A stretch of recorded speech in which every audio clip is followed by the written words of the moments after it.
Bem-vindo ao Além da Pólice. No episódio de hoje, estou com um convidado aqui super especial. Ele é marido da Annelise, pai do Bernardo, ex-jogador, contador, quase advogado. Ixi, tem muita, muita coisa aí que vocês vão conhecer um pouquinho mais dele. Jaider, meu grande amigo, meu cliente aí de muitos anos. Cara, posso falar que...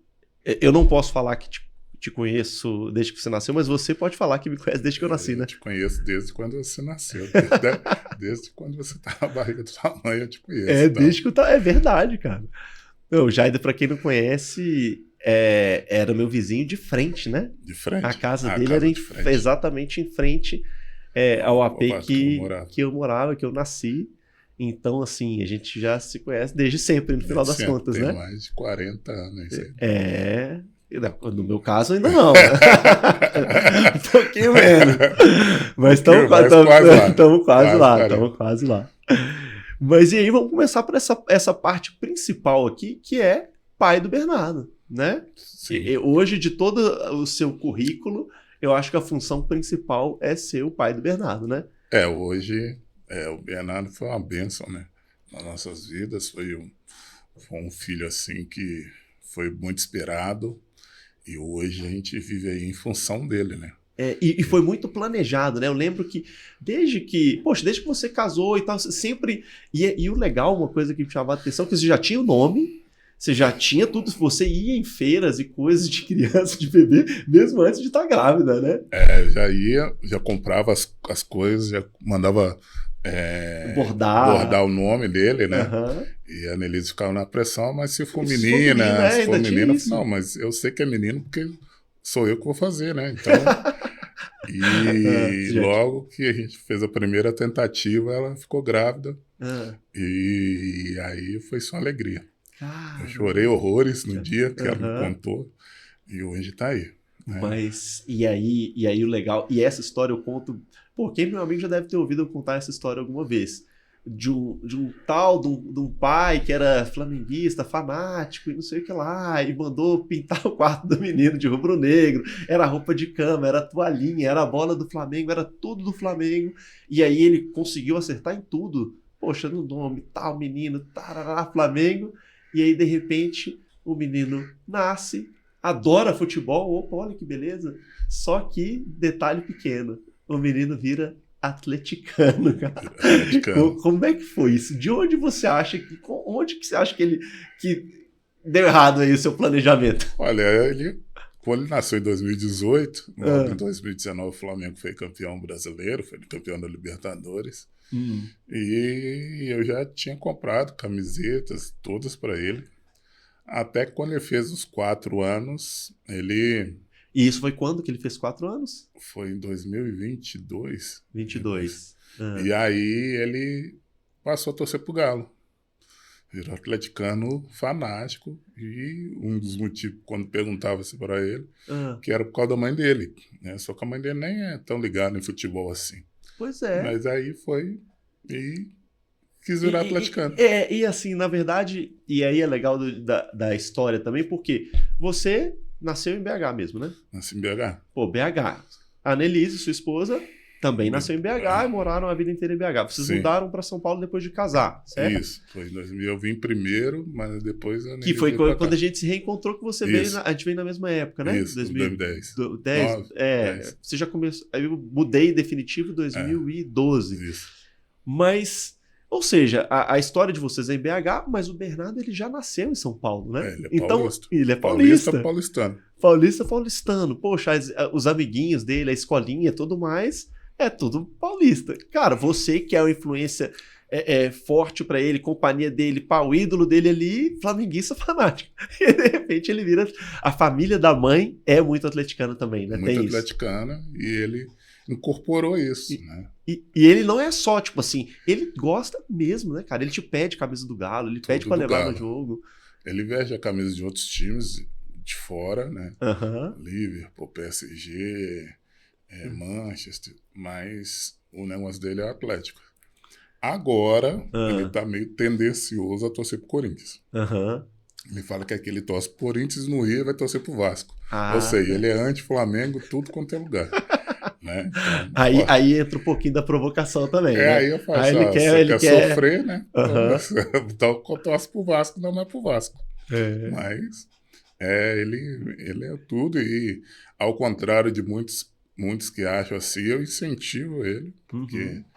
eu já tive, como eu joguei bola, eu sei que isso, todo mundo, é uma hipocrisia falar, todo mundo tem um time de coração. Sim. E ele, né, eu faço as vontades dele, até coisa que meu pai não fez para mim, né? Aham. Mas eu faço questão de levar ele ao jogo, tenho o galo na veia, tudo para facilitar a vida dele como atleticano mesmo. Olha só, Tá? velho. Que legal. E eu acho muito legal a fotinha sua com a camisa do Flamengo e ele com a do Galo. É, E tá tudo certo, tá todo mundo tá rindo, tá todo mundo feliz, né? não, muito feliz. E a paixão pela bola, isso ele trouxe seu, né? Isso ele gosta muito, né? Ah, Não só como a idade que ele está agora. uhum, Então, confesso para você que hoje ele gosta muito de bola, aham. mas hoje ele encontrou outro esporte ou outra diversão, que é a bicicleta. Ah, Então, é? ele fica rodando, se deixasse, colocasse ali um, um marcador na bicicleta dele, eu acho que daria pelo menos uns 20 quilômetros por dia, assim, Nossa, de que ele anda, sabe? Porque ele anda o dia inteiro de bicicleta. é mesmo, cara. E, e alguns, agora as vagas, ele vai fazer outro tipo de brincadeira, que é o futebol. Porque aí o Aham. futebol cansa mais, né? Então, mas ele vai, Eu me costuma lembro, ficar cara, 12 horas lá embaixo. quando eu era criança, você já era um pouquinho mais velho, você era um craque do bairro, você era um jogador, assim, de fato você virou profissional. Então, assim, poxa, o Jair desde muito cedo sempre destacou, sempre jogou pra caramba, jogava nas categorias de base, ele jogou do Galo da América, não foi? Foi isso. E aí você chegou, aí que momento que foi, como é que foi essa trajetória sua no futebol? Tá, eu sempre brinquei, né, sem Hum, compromisso, sempre na escola ou no bairro mesmo, aquela pelada de rua, uhum, até que a gente começou a ser chamado para jogar em alguns times, tipo time do clube, time de bairro, né? uhum, Tinha um time do bairro lá, que até é dos sargentos mesmo, do seu uhum, César. E aí o pessoal começou a me ver, uhum, falou com meu pai foi atrás uhum, de me arrumar algum time. Aí o primeiro time que meu pai me levou foi no Atlético, né? uhum, Que ele tinha conhecidos lá. E aí eu fui lá fazer um teste e uhum, fiquei no Atlético uns 2 anos, mais ou menos. E aí depois eu fui para o América. uhum. E no América eu fiquei até os 20 anos, né? E aí... Então você chegou a jogar no profissional, você profissionalizou no América ou foi até os 20 na O base? Qual América, foi? a gente, com 18 anos eu me profissionalizei, Hum, mas pelo filial do América, pelo 7 de setembro, uhum, né? E aí a gente continuou jogando no júnior e no profissional, uhum. pela essa filial no América, até quando eu fiz 20 anos, eu fiz vestibular, passei e parei de jogar. Então, ou seja, não foi, você ainda estava envolvido com a bola, estava Sim. jogando, e aí em que momento você falou assim, putz, eu vou trocar aqui o sonho do futebol pelos estudos? Existia uma pressão do meu pai, que era do Exército, né? Uhum. E Para você ir pro lado dos para estudos. eu ir pro Exército, né? Ah, Ele queria tá. que eu fosse pro CPOR e tudo Uhum, mais. E existia essa briga dentro de casa, só que eu estava vendo futebol, uhum, mas acabou que as condições, quando eu passei no vestibular, foi o motivo para que eu parasse. Aí eu fui uhum, estudar uhum, e tentar conciliar com o futebol, mas não dava, né? Aí uhum. eu fui, parei e fui estudar e comecei a trabalhar. Nessa época dessa geração, você chegou a jogar com uma galera que chegou, que seguiu mais tempo no futebol? Tem muita gente que jogou comigo assim e eu vou falar assim, teve êxito no futebol, né? Uhum. O principal dele aí, que apesar dele ser mais velho, mas a gente é amigo pessoal hoje, é o William, né?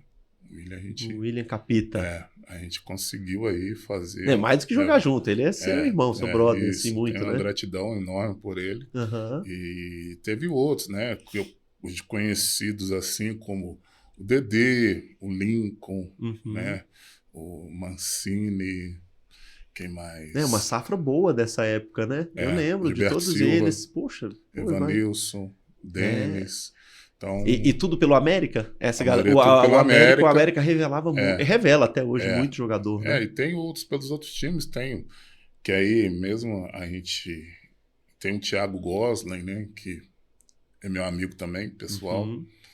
e tem outros também, muitos a gente tem um grupo, né, de ex-jogadores do América, a gente sempre manda lá um É, parabéns, manda... porque essa questão da bola, por mais que, beleza, uns seguiram o profissional, outros não, mas assim, a bola continua sendo uma paixão em comum a de gente todos vocês, conhece, né? né? Independente se tá jogando ou não. Tanto é que Sim. esses aí já aposentaram, mas a bola continua estando presente ali de alguma forma ou de outra. E você fala, poxa, eu não conseguiu conciliar o futebol com o estudo Isso. jogando.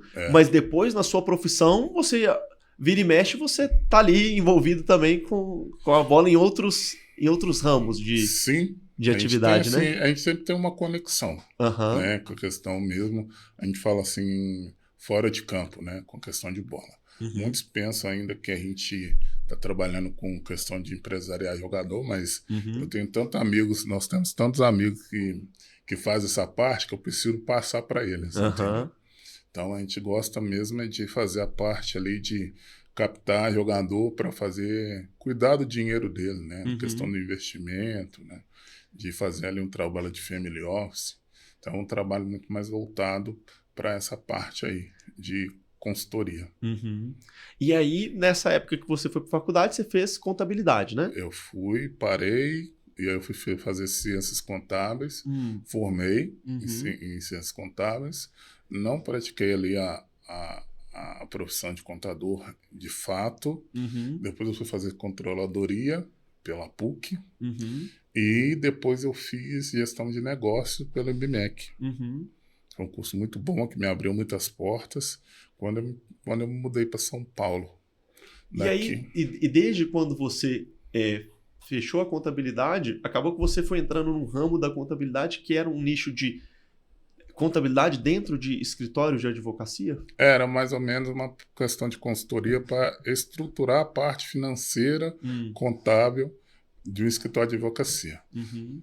Então eu comecei isso em Belo Horizonte mesmo, né? Então, o primeiro escritório que eu trabalhei. Uhum. Então, depois eu percebi que nesse nicho aí tinha muita demanda e tem muita demanda ainda. Uhum. Até que eu resolvi vir para São Paulo e me especializei praticamente nessa parte, desde estruturar processos, implantar sistema, né? Fazer a gestão do escritório de advocacia. E eu Uhum. fiz isso por mais de 20 anos. Pois é, então eu já te visitei em alguns escritórios que você Isso. trabalhou. E assim, o escritório era advocacia, tudo era advocacia, mas você era o contador que estava lá no meio, né? Sim, eu sempre responsável pelo Pela financeiro. parte financeira toda. Isso, e a parte de contabilidade eu sempre terceirizava para um contador conhecido meu, né? Uhum. Então, de confiança Sim. e que ia prestar um bom serviço. Porque aí, por ser contador também, você consegue, Sim, né, saber o que é bom, você consegue saber indicar, você consegue saber pedir, sim. então é importante. E aí, por estar envolvido no meio dos escritórios de advocacia, você foi lá do nada e falou assim, vou fazer direito. Foi meio que meio uma situação que eu falei que eu nunca ia ser advogado, mas dentro das oportunidades, eu vendo isso de um antigo professor meu, uma coisa que agregaria no meu currículo era fazer uma outra graduação, né, ao invés de fazer uma MBA ou uma outra pós. E dentro desses cursos que me chamaram a atenção, eu resolvi escolher o direito, né? E já pensando em algumas áreas que eu gostava ou tinha interesse de trabalhar, que seria o tributário, o compliance, né?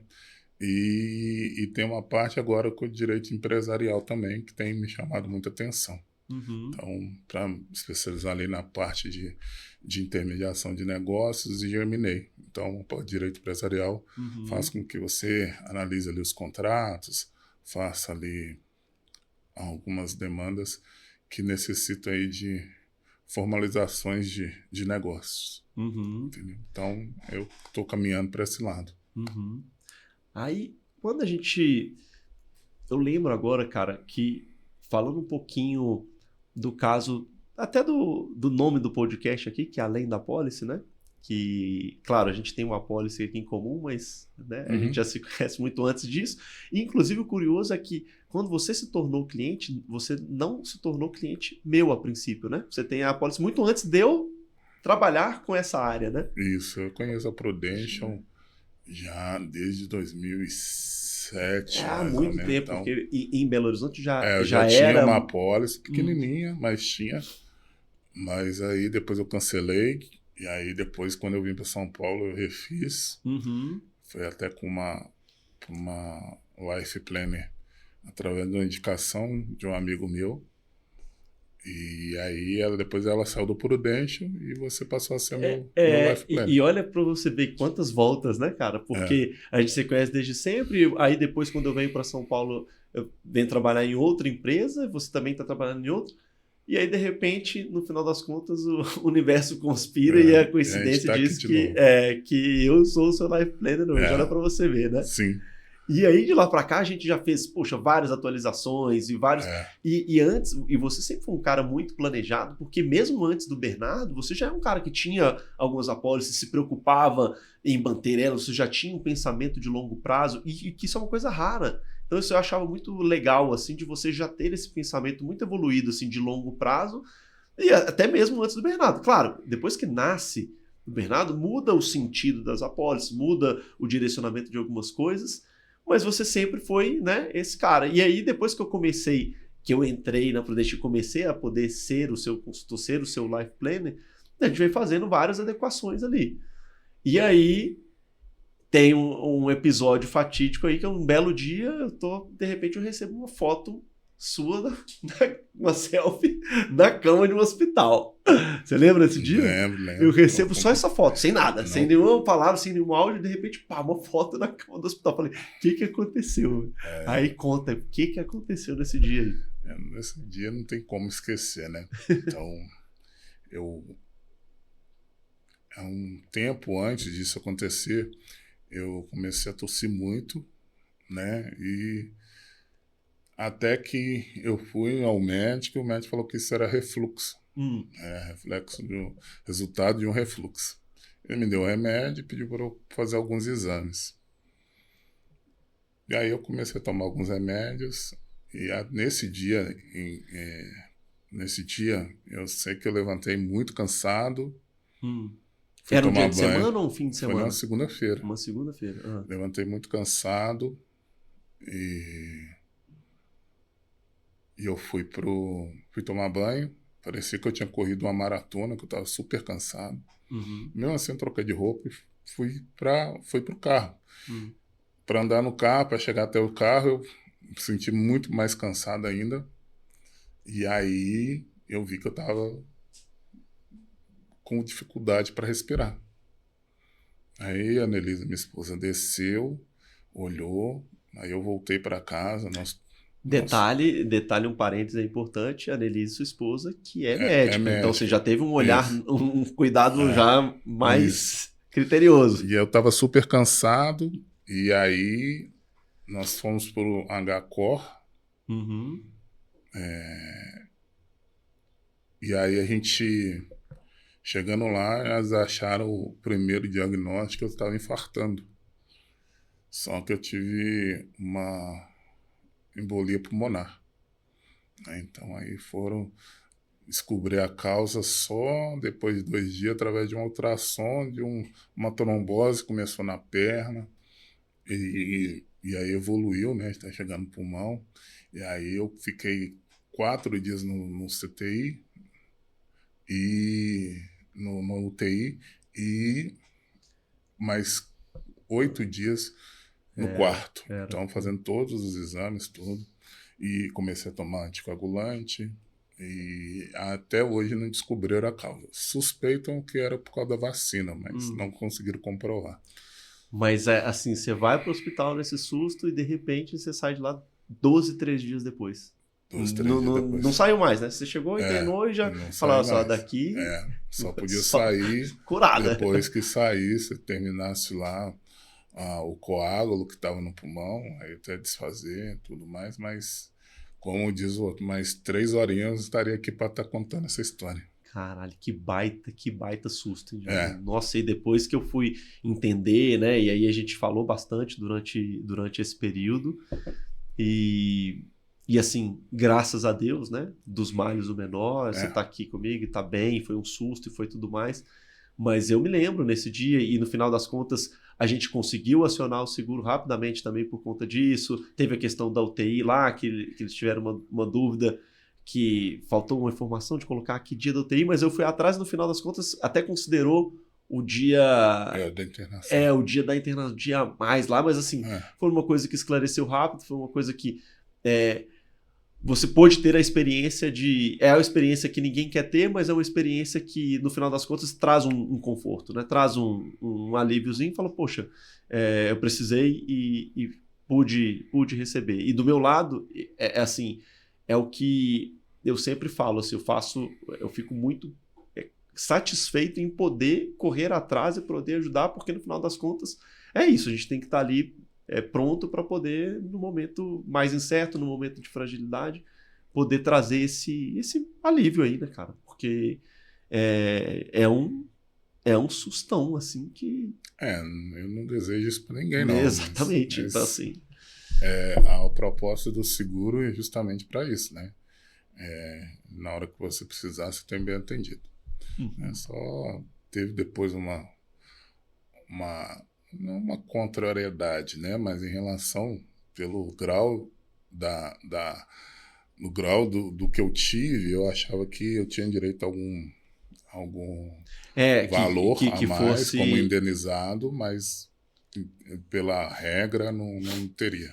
Porque no final das contas, por exemplo, a cobertura, né, de doenças graves, onde talvez pudesse ser enquadrado, ela lista quais são, não significa que não seja grave, mas significa que ela elege algumas doenças as quais aquele rol ali está coberto. E aí isso aí depende de cobertura para cobertura, de seguradora para seguradora. E nesse caso, essa cobertura ela não está nesse rol. Não significa que não seja grave ou que não tenha impacto, né? Mas... E aí, beleza. Passado esse susto aí, o que isso trouxe de mudanças assim na sua vida? Você passou a se cuidar mais, tomou um alerta? Qual que foi o que te acendeu isso aí? Me acendeu várias coisas, cara. A questão sem saúde, você não consegue nada, cuidar, e eu... Uma das fez eu mudar várias rotas da minha vida aí. Então, tudo que eu consegui ganhar com peso, eu sei que eu não vou perder ele da noite para o dia, né? Então, eu tenho que fazer um trabalho. Eu sei que é difícil, porque você passa a ficar com medo, né? Ilimitado em fazer, por exemplo, uma corrida, né? Porque você pode sentir aquele mesmo cansaço, aquela mesma falta de ar, e passar mal e não voltar mais, né? Então, aí eu procurei fazer alguns exercícios assim, que eu consiga me exercitar, mas sem forçar, né? Tanto o coração quanto o pulmão. Então, eu faço uma musculação, uma caminhada, e tenta ir. De fato, ainda acho que é um pouco psicológico de querer jogar bola, querer fazer uma corrida, com o intuito do que a falta de ar, quem sentiu fui eu, né? Então eu tenho esse receio ainda. Ao mesmo tempo que é um receio, mas é um estímulo a mais para poder fazer, para não voltar a sentir isso. Por mais que o médico fala que, não, pode ir, eu falo, cara, pode ir, né? Mas sou eu que vai com cuidado, vai no seu ritmo, né? Mas eu acho importante. Isso aí, assim, a gente tem que tirar lições, né? Assim como tem uma pandemia que você vê um tanto de tragédia que ela traz, mas você tem uma série de aprendizados também. Então, assim, você toma um susto desse, você começa a valorizar muito mais coisas que você nem percebia, às vezes, do dia a dia, né? Então, assim, acho que no final das contas a gente leva esse tipo de aprendizado, né? Muito. Pra vida. Pra vida. Demais. E aí, hoje, então... Você é um cara que sempre foi um cara dos contatos, um cara do business, um cara que sempre... Cara, era impressionante. Todo lugar que eu ia, eu conhecia alguém que conhecia você, né? Isso aí, é impressionante como você, do meio... E de diversos cantos diferentes, né? Fala, cara, mas diversos como que segmentos. esse cara aqui conhece o Jair? De onde, né? E na hora que vai ver... E hoje você tem usado muito dessa parte sua, claro, do seu conhecimento, né? E do seu network também, enfim, das pessoas que você conhece, e se tornou um cara de negócios, né? Eu estou assumindo uma pasta dentro do escritório. Foi um convite de um amigo meu, que a gente já trabalhou junto. Então, eu sou responsável pela unidade de São Paulo hoje e responsável pela pasta de intermediação de negócios de M&A. Então, E para quem é leigo, tá? O que significa o M&A? M&A na tradução é fusões e aquisições. Tá. Então, e aí isso está por trás de intermediação de negócios, compra e venda de empresas, de negócios, né, de prestação de serviço. Então, a gente faz tudo aí, que aí vai envolver a questão de contrato, né, de valorização, né, para ser negociado. Ou seja, vou citar aqui, por exemplo, a Coca-Cola quer comprar a Pepsi, por exemplo. Aí quem vai fazer esse trabalho todo de intermediação, análise de contrato, negociação, é essa parte que a gente faz do M&A, que faz consolida essa operação. Junta as partes, né? E aí, assim, usa muito dessa parte sua, dessa potência que você tem, que na verdade não só de construir a ferramenta, mas tipo assim, de achar quem quer comprar e de achar quem quer vender. Né? Essa é a parte essa é a parte que você... Às vezes é a parte mais fácil. O que atrapalha são os intermediadores. Os intermediadores atrapalham demais, assim, porque eu queria ter a ligação das duas pontas direto. Né? Então ficaria muito mais fácil, mas nem sempre é assim.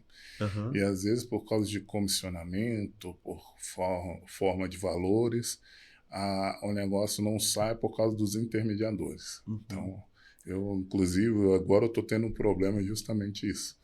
Né? Liguei as pontas de um negócio grande, direito creditório, e a conversa começou muito boa, já está indo para a 3ª semana, e por causa dos intermediadores o negócio tá fadado a não fechar por causa deles. Né? Então, se eu tivesse as duas pontas ligadas, para mim já estava fechado há muito tempo. E aí tem que lidar um pouco com o ego, porque acabam sendo negócios grandes, assim, que são negócios que você tem que trabalhar durante muito tempo para poder viabilizar. O WhatsApp ele ajuda, mas nesses tipos de negociação ele atrapalha demais. Atrapalha demais, porque antigamente, né, para se discutir principalmente uma relação, estou falando de um negócio de milhões. Então, eu não acho cabível você discutir esse tipo de transação só pelo WhatsApp, sabe? Eu trabalhando como um intermediador. Sim. E, na minha opinião, eu reuniria todo mundo numa sala para discutir essas operações, tirar todas as partes, abrir ali o contrato, já parava as arestas e fazer. Então, faz parte mesmo desse conflito, né? Então, para chegar num denominador comum. Mas, de fato, é uma coisa que interessa, mas nem todo mundo está disponível e preparado para isso. Eu tenho disposição. A experiência a gente vai tendo a partir do momento, a cada dia, com cada tipo de negócio, né? Para você fomentar. Confesso que, paralelamente, eu mexo com essa questão de intermediação há muitos anos, mas agora eu estou com um tempo mais dedicado, né? E é difícil mesmo. Então, por ego, por descrédito, né? Então, às vezes, as pessoas acham que você não tem um comprador, ou se não tem um vendedor, e passa por isso. Ou quando as pessoas acham também, começam a te mandar tudo quanto é tipo de coisa, sabe? Então, antigamente eu passava para frente. Hoje não, hoje eu analiso. Você tem que filtrar, né? Filtrar, colocar, formalizar, que é o mais importante, para que o negócio possa seguir. Né? Então, muitas vezes, só o boca a boca não vale de nada, né? Então tem que se analisar. Porque assim, é um trabalho que, por ser negócios grandes e por ser negócios demorados, eu acho Sim. que tudo tem um peso ali, né? Sim, Então, poxa, a sua formação, a sua bagagem, a sua experiência, os sim, 20 anos que você está no mercado e, por outro lado, a base de contatos que você tem. Então, tudo isso faz gerar uma credibilidade ali, que no final das contas você é colocado com... Só que esses negócios, por serem grandes, eles demoram e aí tem que ficar ali o tempo inteiro monitorando e tem que... É um tipo diferente, né? É um tipo de uhum, negócio diferente. Eles não são negócios que é de dia a dia, assim, né? é, E são negócios exponenciais, tudo quanto diversos é... também, não é só de uma área, né? Não, não só de uma área. O escritório mesmo, Hum, o foco dele é atender lojista de shopping, uhum, né? Tem mais de 15 anos que o escritório faz isso. Eu entrei agora tem 2 anos, aham, mas atender porque por muitos, no primeiro escritório que a gente trabalhou junto, eu hum, e o meu amigo Marcelo, hum, o Bruno, a gente advogava para shopping, né? Então agora uhum, a gente está do outro lado, então a gente sabe toda a demanda que tem, sim, toda a necessidade, então a gente está querendo formar a carteira aqui em São Paulo. uhum, A carteira de Belo Horizonte já está consolidada, a do Rio está bem encaminhada, mas aqui a gente está em formação ainda. tá.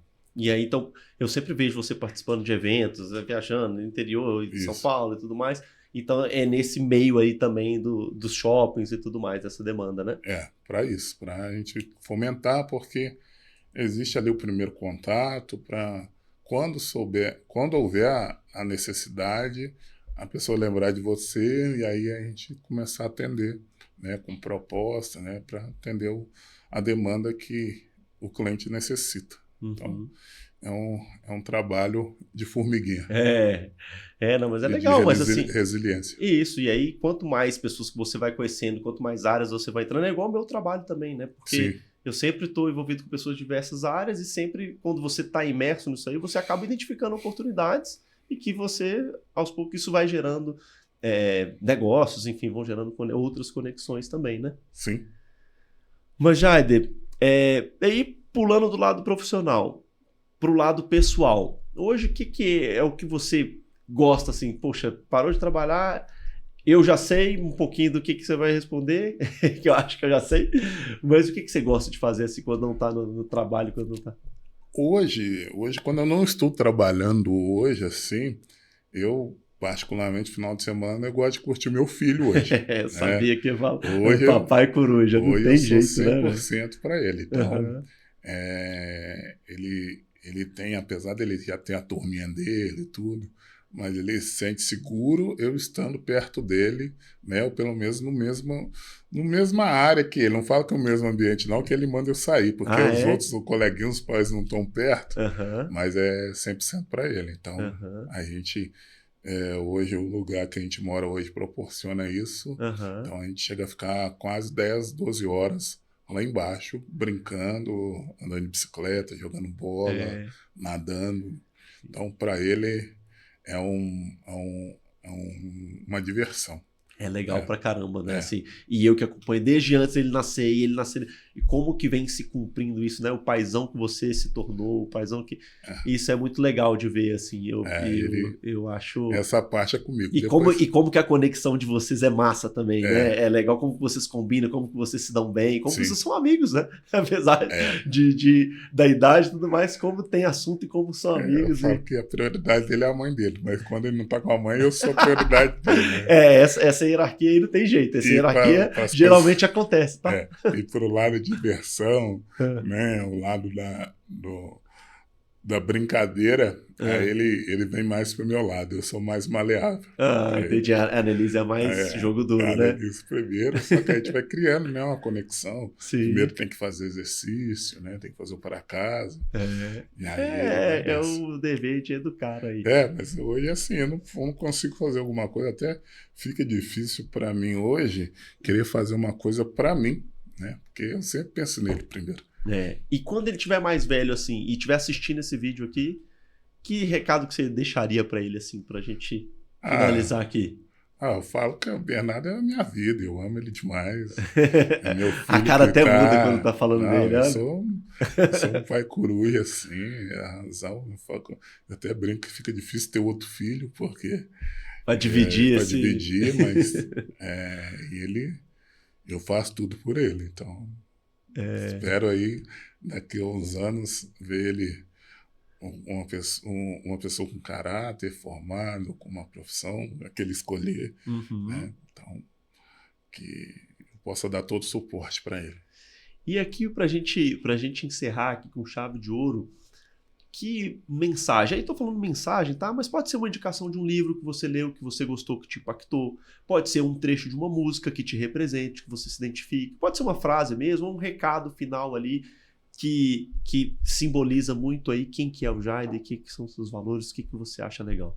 O Jaider, ele é uma pessoa que é um sonhador, primeiro, e que gosta de correr atrás do sonho dele.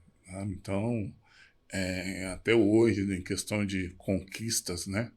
Até hoje, todas eu consegui colocar aí como metas, aí eu consegui cumprir. Tem outras aí para os próximos 5 anos, pelo menos, para que eu possa conseguir aí, que é a questão de estabilidade profissional, financeira, né? Tô com uma capacidade para poder gerir aí frutos pro meu herdeiro principal, né, para minha família, mas essa é a minha condição, assim, que a gente tem que ir atrás. O caminho é difícil, é árduo, né, mas se fosse fácil, todo mundo ia conseguir, né? Então, eu falo para lutar para realizar os seus sonhos. Isso é muito, principalmente, profissional. E tem uma música? Tem, né? Que eu sei, você é um cara da música, eu sei, você é um cara do samba enredo, você é um cara da escola de samba, você é um cara... Tem alguma música aqui desse contexto todo aí, não tem não? Uma música que você goste mais, uma música que você sempre coloca para ouvir? Tem, mas se eu fosse mudar um pouco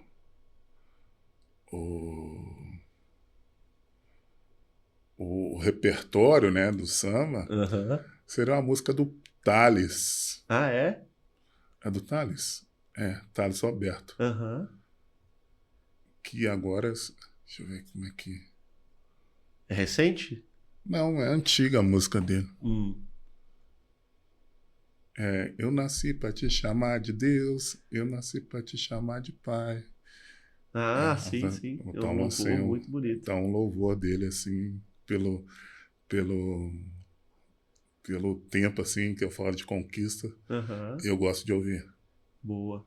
Boa, não fez 3 gols, porque você era zagueiro, né? Mas pediu música aqui. Mas de vez em quando aqui você pede música. De vez em quando a gente ia lá fazia um gol também. Cabeça? De cabeça. Também, né? Então, e na zaga não passava ninguém, né? Ou era o atacante ou era a bola, né? A gente sempre via depois um cartãozinho, né? O amarelo, o vermelho, mas não, era difícil passar os dois. Era muito difícil. Valeu, já passou rapidinho aqui nosso papo, porque, Passou, cara, né? é um papo de amigo, é um papo gostoso, né? Que bom que você teve, né? Eu tive a oportunidade de conseguir te trazer aqui. Muito obrigado pela sua presença. Foi muito legal, foi muito rico a nossa conversa. Você sabe, poxa, que eu tenho uma gratidão enorme, uma admiração gigante por você. Então, assim, fico feliz de alguma forma, seja como amigo, seja como life planner, a gente sempre tá conectado e sempre tá junto aí, viu? Obrigadão mesmo. Eu que agradeço a oportunidade, primeira vez que eu participo de um podcast. Tá vendo? Que honra minha, pô. A gente vai aperfeiçoando aí a questão da dicção, da fala, da apresentação, né? Tá certo. Então, a gente fica um pouco nervoso, mas faz parte. Valeu, tá bom? Obrigado, viu? Tchau. Aí, peraí.